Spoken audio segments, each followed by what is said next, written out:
বিশ্বের খবর যখন বদলে যাচ্ছে প্রতিক্ষণে, আমরা আসছি সত্যের পথে, নির্ভীক কণ্ঠে। সিএনএনডব্লিউ নিউজ টিভি সংবাদ, যেখানে শুধু তথ্য নয়, বিশ্লেষণও সমান শক্তিশালী।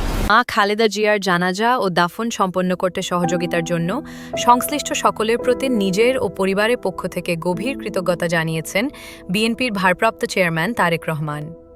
আজ বৃহস্পতিবার সকাল 7:15 কিছু আগে নিজের ভেরিফাইড ফেসবুক পেজে দেওয়া এক পোস্টে তিনি বলেন, খালেদা জিয়ার শেষ বিদায় ছিল একটি ঐতিহাসিক বিদায়, যা দেশের মানুষের জন্য যথাযথ শ্রদ্ধা ও মর্যাদার সঙ্গে সম্পন্ন হয়েছে।